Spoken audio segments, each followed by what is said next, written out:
What is up? What is up? What is up? Welcome to another episode of the Mitch Davis Show podcast, Thanksgiving edition. I've got my friend and a regular on the podcast, especially this time of year, on with me, Associate Executive Director of the AutoZone Liberty Bowl, Harold Graeter. Welcome back on the Mitch Davis Show. Happy Thanksgiving to you and your family. Let's Well, talk Mitch, football. thanks for the opportunity to be back on, and happy Thanksgiving to you and your family and all folks that are looking in on this today. Absolutely. Let's just jump right into this. Obviously, we talked a couple weeks ago. We didn't really have a clear picture first of November. Yeah, Right now, it really does seem like there is a 5 to 16 in the SEC and 4 to 5, 6 in the Big 12. Who are those teams you guys are paying more closely attention to now that this is week 12, week 13?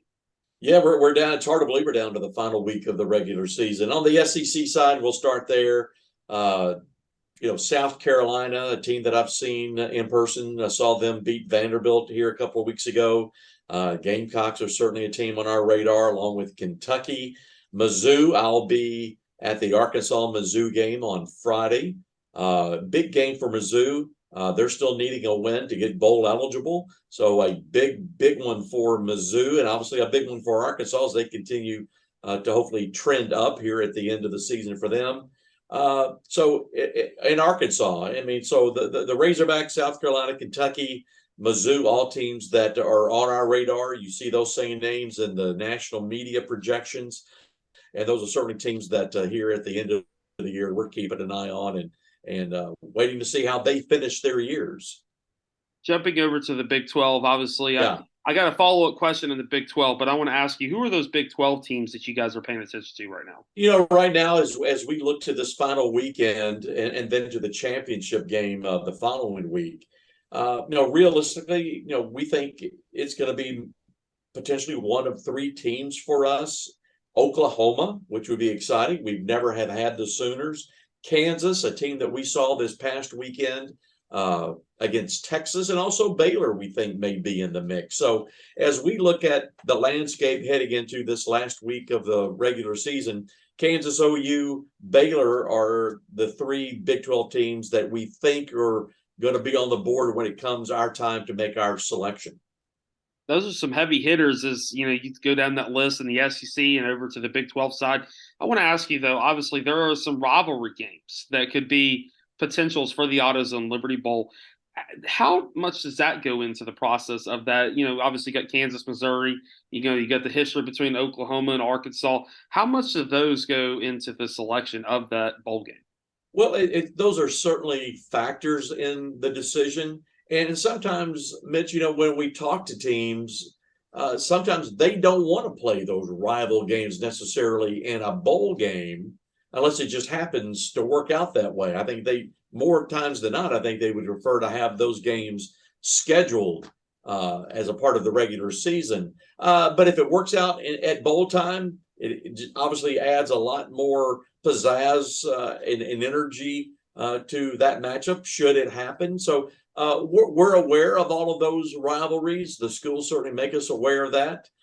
So we'll see how things play out. But certainly we wouldn't be adverse to a rivalry game by any stretch. So let me ask you about this. Obviously, we talked about it last year, but now, things have changed. There's been an addition to the SEC bowl cycle with the Las Vegas Bowl. Yeah. What does that bowl process look like for you guys, and where are you guys kind of on the food chain a little bit as far as selection? Yeah, well, that change with Las Vegas and Charlotte sharing that SEC pick where they rotated every other year really hasn't impacted us and doesn't impact us. So this year, instead of Charlotte being in the pool of 6 SEC bowls, Vegas is now in that slot. So we're all 6 of us are all equal. We're all in the pool. We all submit our list of 1, 2, 3. Here are the teams we'd like to have. The schools do the same thing on their side. 1, 2, 3. Here are the 3 bowl destinations that we prefer.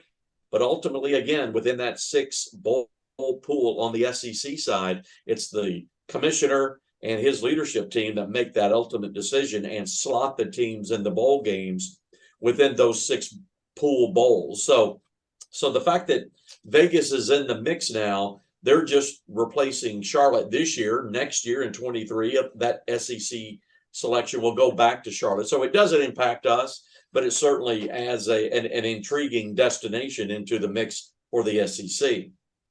So let me ask you, obviously, we've got the halftime show. It's a pretty exciting halftime show. I want to ask you just candidly, who selects that halftime show? Because whoever it does, if it's you, done a pretty good job the last couple of years. Well, I appreciate that, but it is certainly a collective effort. And the entertainment ties in with our Outstanding Achievement Award honoree, which goes back, some 50 plus years with the AutoZone Liberty Bowl, and we tied into St. Jude. Danny Thomas, the founder of St. Jude, was one of the early recipients of this award, along with Elvis and many others. Now, here in the last 15, 20 years since I've been with the AutoZone Liberty Bowl, we've had acts perform and receive that Outstanding Achievement Award, like B.B. King, the Beach Boys, and it goes on and on and on to country acts like Clint Black, Leanne Rimes. So all genres have been honored and recognized, and this year we're proud to say that Starship, featuring Mickey Thomas, will be the recipient of our Outstanding Achievement Award. Will perform at our President's Gala at the Peabody the evening of December 27th, and then will be the featured act, the big act of our halftime spectacular at the game on December 28th. So, they have songs that everyone knows, whether it's Built the City on Rock and Roll, Sarah, Nothing's Gonna Stop Us Now. Those are three of their #1 hits from over the years. And, and what also a part of that is, what have these folks, our honoree, done outside of music, outside of their day job, so to speak? And Mickey Thomas has been a longtime supporter of St. Jude. He has supported their St. Jude Jam event in past years that ties into the FedEx St. Jude Classic. So we know Mickey as a supporter of St. Jude. So that's a nice box to check with us. And again, since it all ties back into St. Jude and our support of St. Jude throughout the year, again, we're proud to be able to have Starship featuring Mickey Thomas be the entertainment at the gala and at the halftime, but also be able to help us continue to promote and support St. Jude as well. Jumping over to two more questions. I'm gonna have a high school football question for you. I'm excited. Okay, this is gonna be my first year to hopefully get to go to the high school, all-star game. The rosters have been selected. What was that process like, and who makes that selections for those rosters? Yeah, well, it is a collective effort, mainly by our selection committee. Each high school in the Memphis area submits their nomination, whether it's one player or several. Every high school has that opportunity to submit nominations, and then our selection committee, which is the coaching staffs of the two schools plus some media members, they make the final decisions on who is selected.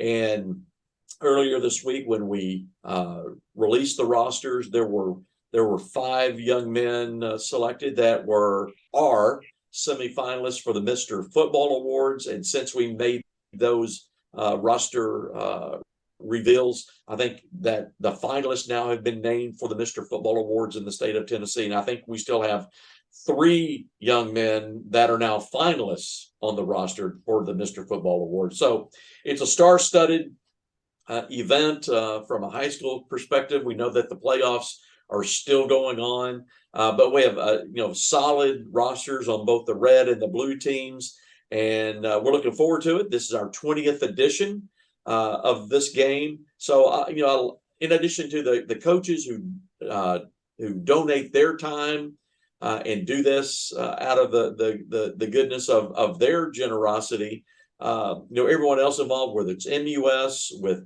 providing the facility, the folks there from the concession stands to the chain gang crews to the game officials, our volunteers who sell tickets, take tickets, all of that. It's all about community, and it's all about supporting these 84 plus young men who have been selected to participate in our all-star game. So we're looking forward to it. For some of these young men, It will be the last time they ever put on a high school football uniform, and their football careers are over.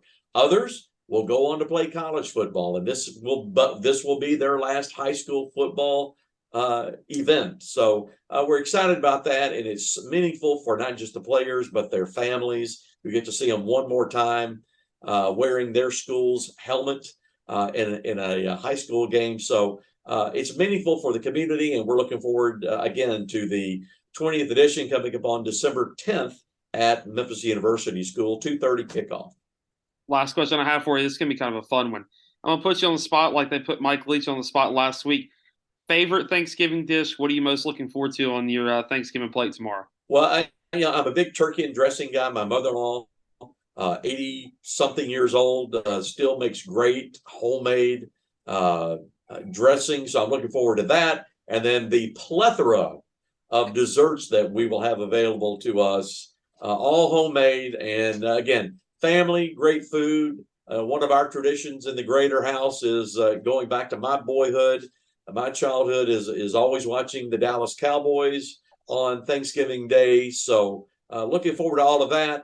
Obviously, we have the Egg Bowl game on Thursday night. Then on Friday, I'll be headed off to Columbia, Missouri for that Arkansas-Mizzou game. But on Thanksgiving Day, it's about family, food, and college football and pro football with our Dallas Cowboys. So looking forward to all of that.